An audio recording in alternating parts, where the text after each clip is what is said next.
Watch original photos and videos related to this news by clicking on the link given in the description below the article courtesy. Please subscribe our YouTube channel Listen News here. If you like the video, please like, comment and share the video. The World Health Organization said parents need to prepare their kids to guard against COVID-19 after a new study showed that babies and very young children can sometimes develop severe symptoms. A recent study showed that a number of children in China have developed severe or critical disease and one child has died, said Dr. Maria van Kerkhove, head of WHO's Emerging Diseases and Zoonosis Unit, at a news conference on Wednesday. What we need to prepare for is the possibility that children can also experience severe disease.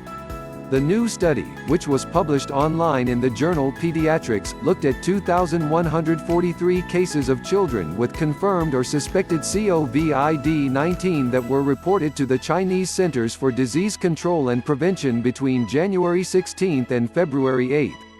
More than 90% of the cases were asymptomatic, mild or moderate cases.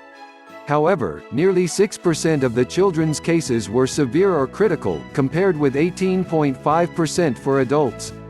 There could be a number of reasons. Bonnie Maldonado, an infectious disease expert at Stanford who was not involved with the study, said in a statement. It's possible that the receptor for the virus may not be in the same configuration in children as adults. It's possible that there were just more adults who were tested because that has been the focus. Early in the outbreak, researchers said the new virus appeared to be sparing children while being particularly severe in the elderly and those with underlying health conditions. Symptoms can include a sore throat, runny nose, fever or pneumonia and can progress to multiple organ failure or even death in some cases, they said. A small study published January 30 in the peer-reviewed medical journal The Lancet found that the average age of coronavirus patients was roughly 55 years old. The study looked at 99 patients at Jinyintan Hospital in Wuhan, China, from January 1 to January 20. Increasing age increases the risk for death, Kerkhove said in February. It appears even over 80 is the highest risk factor.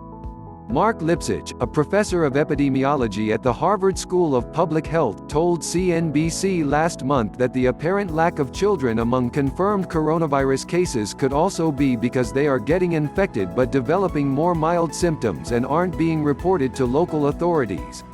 The data is coming out in so many places and so many forms, he said at the time. The differences in symptoms among different age groups are seen in other respiratory illnesses as well.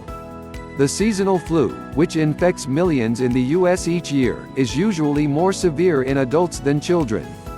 Thousands of children are hospitalized each year from the flu, but death is rare, according to the Centers for Disease Control and Prevention.